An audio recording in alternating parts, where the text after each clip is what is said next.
10 दिन दसई, 5 दिन असई और 16 दिन सोहराई, छुए छठ। विश्व में कहा जाता है उगते हुए सूर्य की पूजा सभी लोग करते हैं, लेकिन डूबते हुए सूर्य की पूजा सभी लोग नहीं करते हैं। लेकिन बिहार में ऐसा तौर पर देखा जाता है कि डूबते और उगते सूर्य भगवान की पूजा और की जाती है। सबसे बड़का बात बा कि कम से कम 1 महीना इ तीर्थ बन जाला। आइया आस्था के रंग सब रंग जाला, कोनो तरह के भेदभाव या समाप्त हो जाला। People to people connecting festival. Karnataka में एगो झांसी के रानी के एगो महल बा, वही टाइप की बन रहल बा अभी सामने मान ली फेसबुक। नमस्कार, हम ब्रजेश राय और वो सब देख रहल बनी दियारा भोजपुरी। आज हमनी के अपना दियारा इलाका के बरिसवन गांव में आइल बनी जा। जैसा कि वो सबके पता बा जे अभी दशहरा बीतल बा, कहल बा जे 10 दिन दसई, 5 दिन असई और 16 दिन सोहराई और छुए छठ। तो ये अभी सोहराई के समय चल रहा बा। सोहराई के बाद जौन बा की छठ के जौन बा की पूजा होला। छठ के पूजा जौन बा की बरिसवन गांव में, हमनी के दियारा इलाका के बरिसवन गांव में बड़े ही धूमधाम के साथ पिछले कुछ दिन से जौन बा की मनावल जाला। हम बता दी कि वही में रहुआ सब हर साल देखे नहीं जवा जे सूर्य भगवान के जौन बा की नया नया जौन बा की पंडाल जब बनेला, एक से एक डिजाइन के जौन बा की पंडाल में कलाकारी होला। कौना तरीका के जब सो पंडाल बनता, कहाँ के कारीगर लोग आइल बा, कतना एमे खर्चा बा, हर चीज हमनी के जाने के प्रयास करब जा। ते जौन बा की छठ पूजा कमेटी के कुछ लोग बा वो लोग हमनी के जाने के प्रयास करब जा कि आखिर जौन पंडाल के जौन निर्माण हो रहा बा, कहाँ के कारीगर से हो रहा बा, का तैयारी चल रहा भी बताइए। जब कुछ कमेटी के लोग बा वो लोग हमनी के जाने के प्रयास करब जा। आई ठीक जौन बा बरिसवन गांव के बगल में धर्मावती नदी भी है। यही नदी के किनार पर हर साल जौन बा की छठ के पूजा होला है। 2010 से अच्छा, स्थापना एकर है। हाँ, तो दियारा क्षेत्र में बरिसवने गांव में काहे होला? अब तो मान ले कि अपन अपन भक्ति भी है। हाँ, ऐसे छठ तो माने कि सौंसे लोग के यहाँ होकेला। बाकी जब माने भगवान के प्रतिमा रख के एकरा के स्थापना कइल गइल बा, एकरा से मान ले कि सब ठीक है बा। एकरा में तो ढेर खर्चा लागत हुई जी। एकरा कुल शहर और में होला, कुल देहात में एकर चंदा भगवान दे देवेले। भगवान के कृपा होकेला। जब कम से कम 6 लाख से ऊपर खर्चा होकेला। बाकी आज आइल बा लोग बंगाल से, गिरिडीह से, झारखंड से। हाँ, झारखंड से। ये जब कमेटी के अध्यक्ष के बा, अध्यक्ष है सब कोई बा। बाकी माने कि पांडे जी जौन बानी तो उमेश पांडे जौन कहाँ बनी हुआ के ये कमेटी के अध्यक्ष जी बनी पांडे जी, उमेश पांडे जी। तो रउआ सनिध में ई पंडाल के निर्माण हो रहल बा, का तैयारी बिया? तैयारी पूजा पंडाल, पूजा, गंगा आरती और ओकरा बाद जे भी गांव के ग्रामीण जनता या बाहर से भी लोग छठ करे आवेला, ओकर पूरा विधि व्यवस्था। रात के अगर आदमी रुकलो चाहेला ओकरो व्यवस्था हमनी करनी जा। और प्रसाद के भरपूर व्यवस्था। 3 दिन 4 दिन मूर्ति के प्रतिमा हमनी के रखे नहीं जा और 3-4 दिन प्रसाद 3-4 तरह के दियाला। ये पूजा में धमोल गांव के भी काफी भूमिका रहेला। और धमोल गांव के साथ साथ हरिहरपुर, भैंसा टोला, सेमरिया टोला, रतनपुरा, गोपालपुर सब अगल बगल गांव सहयोग करेला। और ओकरा बाद पूजे के दौरान में हर एक गांव में प्रसाद भी हमने पहुंचावे के हमारे कमेटी काम करेला। तो हमनी के देखे नहीं जा कि मैंने सांस्कृतिक कार्यक्रम भी होला, सब कुछ प्रोग्राम मैंने एकरा बारे में अभी हम कुछ न कहब। एकरा बारे में अभी ऐसे कि गांव टोला मोहल्ला अगर खुश रहेला थोड़ा हमनी के आदमी करेला। ए साल तनी कुछ बाइसन समस्या, लेकिन एकरा बारे में अभी हम कुछ। तो ये कारीगर जौन बनाओ तो लोग कहाँ से आइल बलो? ये लोग गिरिडीह से। अच्छा, साले साले ये लोग रहेला कि बदल? ये रहेला, बिल्कुल ये लोग रहेला लोग गिरिडीह से। ये लोग दुर्गा पूजा में क्षेत्र में लोग काम करेला। ओकरा बाद गांव जाके लोग हमरा के यहाँ लोग आ जाला। तो सो कौन डिजाइन के बनते मंदिर? डिजाइन कर्नाटक में एगो झांसी के रानी के एगो महल बा, वही टाइप की बन रहल बा अभी सामने मान ली फेसबुक व्हाट्सएप पे गईले भाई। तो एकरा में हम तो मैंने बहुते खर्चा होत हुई, कहाँ से रुपया कहाँ से होता? खर्चा पंडित जी कहबे कहीं यहाँ गांव हमनी के सहयोग करेला। और हमनी के कुछ उम्मीदें ना रहे, पैसा ही कहाँ से आवेला। पैसा मान ली हमनी के अभी तक 1.5 लाख रुपया खर्चा हो गई और 1.5 लाख रुपया हमनी के आ गई बा, तो मान ली लोग दे देला, खर्चा हमनी के होत जाला। मान ली पूजा के दौरान तक 4 लाख रुपया हमनी के आयल, 4 लाख खर्चा हो गई। मान ली 5.5 लाख खर्चा बा तो 1.5 लाख रुपया हमनी के ड्यूज हो गई। तो जरा के चांदा बाकी रहेला वो हिसाब से हमनी के मांगत चल जानी जा, जहाँ तक पूरा हमार हो जाला चांदा मांगल हमनी के छोड़ देनी जा। और पूजा बादो अगर आजो के दरवाजा पे कमेटी हमार चल जाए, कहे कि 2000 रुपया के जरूरत बा, तो दरवाजा के जो भी मालिक हुई बिल्कुल एकदम स्वतंत्र दे दी। और पूजा में बिल्कुल पारदर्शिता बा, कहीं से कोनो दिक्कत नहीं है। और लोग के विश्वास भी करेला हमारा कमेटी के ऊपर। जब मैंने मेला वाला भी लगेला पूजा में, हाँ मेला भी, छोटा मोटा झूला छोट बच्चन के, लेडीज के कुछ मेला वगैरह आवेला, वो लेडीज के मांग होला तबे आवेला। हमनी के गांव में घूमे नहीं जा, लेडीज कहले से ना मेला आवे के चाहिए, झूला आवे के चाहिए, तबे हमनी करे नहीं जा। अपना मन से कोनो काम ना करनी जा। एक तैयारी 2 महीना पहले से ही चलेला और जानता जो कहेले ओकरे अनुसार करे नहीं जा।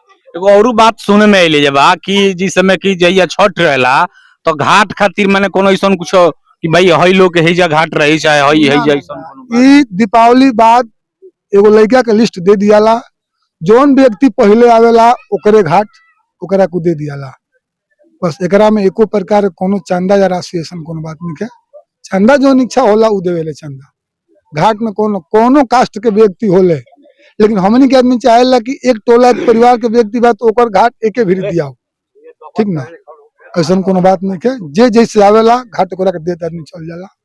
एगो चीज और देखनी है कि मिस्त्री जोन बनावत रहे रउआ सलाउद्दीन कह के पुकारत रहनी है, तो मैंने मोहम्मदन मिस्त्री लोग बनावत है। हाँ टोटल लोग मोहम्मदन, लेकिन एजा अइला के बाद मोहम्मदन जोन शब्द बा ये हमनी के समाप्त कर देवनी जा। और वो लोग अपना का समाप्त कर, अपना हमनी के मिलजुल गइल बन जा एक साथ में, एक परिवार के साथ में। और पूजो का हमारा उद्देश्य बा कि सबका भविष्य और सबका साथ, सबका विकास, सबको सद्बुद्धि, सबका उज्जवल भविष्य, एक परिवार के दूसरा परिवार के साथ जोड़े के हमनी के काम करनी जा। ये हमारे पूजा के मूल मंत्र है। बिल्कुल बिल्कुल बढ़ले बा। जब एगो कहल जाला कि सनातन संस्कृति के सबसे प्रमुख त्योहार में खास करके हमनी के पूर्वांचल में छठ के पूजा बड़े ही माने कहल जाला कि नेत भाव से कहल जाला कि बहुत ही माने विकट त्योहार हो। एकरा में जो छठ करेला कदो मुंह में खरो न डाले के, पनियो न पिए के, माने बहुत पवित्र त्योहार में से गिनती कइल जाला। आ वो भगवान सूर्य के जौन बा की मंदिर निर्माण हो रहा बा, चाहे रेडियमेंट हो रहा बा, आ एगो मुस्लिम कारीगर बना रहा बा, तो कहीं ना कहीं सौहार्द के मैसेज तो जाता ना समाज में। मैंने हमने के यह उद्देश्य बा राय जी कि सबको सद्बुद्धि, सबका उज्जवल भविष्य। भैया के देन हा, भैया भी बानी शिक्षक, सब शिक्षित परिवार बा, देखते बनी दौरा। कमेटी भी हमारा अच्छा बिया, कमेटी के उम्र देखते बनी पहले कहने कि 3 साल से ऊपर 11-12 साल तक लड़का बाड़े, बिल्कुल इतना सहयोग करेले कि मैंने हम वर्णन नहीं कर सकत। पूरा गांव भी जानता है इस चीज के। मास्टर साहब बने हतहत बड़ आयोजन बा आ युवा जोश, एकरा के संभारल एगो बड़ा कठिन चीज होला। कि हतना लोग के व्यवस्थित तरीका से कोनो तरीका के हुड़गुड़ामा मत होके कैसे व्यवस्थित होला ई पूजा। दुनिया में 3 गो शक्ति मानल गइल बा, आशा, आस्था, आत्मीयता। सब लोग लागल रहेला कि कैसे अपन बेस्ट दी। केहू सब लोग अनुशासित रहेला, सब में सेवा के भाव रहेला, सेवा के भाव के चलते सब लोग अनुशासित रहेला। और सबसे बड़का बात बा कि कम से कम 1 महीना ई तीर्थ बन जाला। आइया आस्था के रंग सब रंग जाला, कोनो तरह के भेदभाव या समाप्त हो जाला। People to people connecting festival ही हो जाला। तो आखिर केकरा मन में भाव आइल कि पूरा दियारा इलाका में माने ए तरी पहले नदी पर, गंगा जी पर, माने तालाब पर किनारा जाके लोग और दे के पूजा पाठ कर लेत रहला, लेकिन ऐसा का मन में भाव आइल कि माने ए तरीका के माने आयोजन होके के चाहिए। जी, इस तरह के जो भाव पैदा हुए, हमारे बगल में हाई स्कूल के शिक्षक उमेश पांडे जी, पंडित जी हैं, एक सेना में छोटक जी हैं, छोटक तिवारी, और सामूहिक मनु जी हैं। और सारे बच्चों के मन में आया कि ये ड्राइविंग विलेज है आसपास के क्षेत्र का, किस तरह का आयोजन किया जाए कि जैसे लोगों को मैसेज मिले।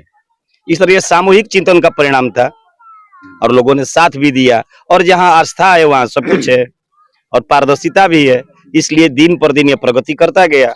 इसमें श्रेय लेने की तो होड़ किसी में है नहीं, इसमें श्रेय दिया जाता है, लिया नहीं जाता है। इसलिए एक छोटा सा बच्चा भी है, वो इतना काम करता है कि उतना बड़ा भी काम नहीं करता है, और बड़ा भी अपने को छोटा मानकर काम करता है। श्रेय लेने की यहाँ होड़ नहीं है, और सफलता का राज भी यही है। बहुत सुंदर विचार बा। यहाँ के का नाम बा जे सब लोग मिलजुल के काम करेला, सब लोग एक भाव से काम करेला, सब लोग दिन रात काम करेला, लेकिन ऐसा मन में कोनो भाव ना रहेला जे श्रेय हमनी के ली जा। मोनू जी राउर नाम बार बार आ रहा बा, मोनू जी राउर विशेष में योगदान भी बा, इसे सब लोग के योगदान बा। लेकिन रउआ गाँव में धर्मावती नदी के तीर पर भगवान सूर्य के जौन बा की हर साल लगभग माने कि 7-8 साल से ही जौन बा की पूजा हो रहा बा।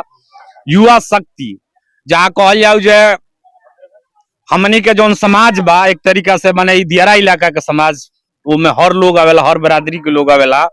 तो ऐसा कोनो भाव की माने हइहे लोग पूजा करी चाहे हइहे लोग करी, ऐसा कोनो माने जब बात यहाँ पर किसी तरह का ऐसा भेदभाव नहीं है।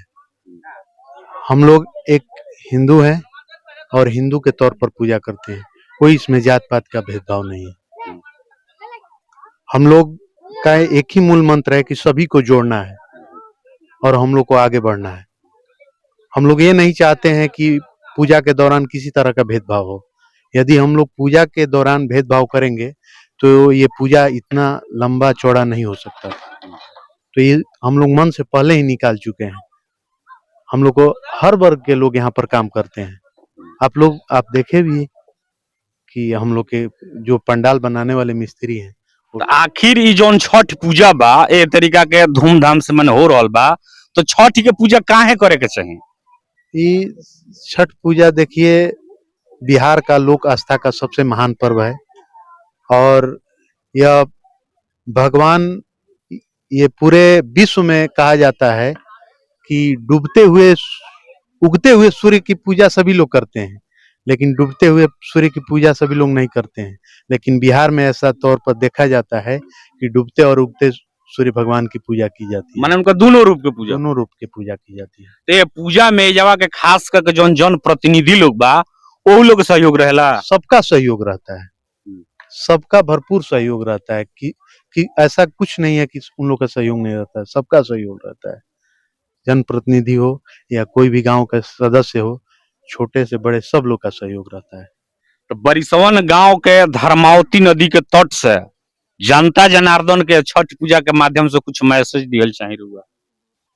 हम इस छठ पूजा समिति के कमेटी के तरफ से पूरे ग्रामवासी को हार्दिक शुभकामना देता हूँ। बहुत सुंदर विचार बा। यहाँ के कहनाम बा कि जौन हमनी के खास करके पूर्वांचल में लोक आस्था के ई महान पर्व हो छठ पूजा।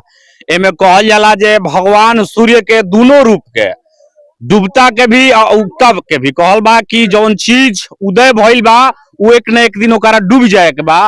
तो हमनी के पूर्वांचल में ओहू जौन बा कि डूबत चीज के भी हमनी के पूजा करे नहीं जा।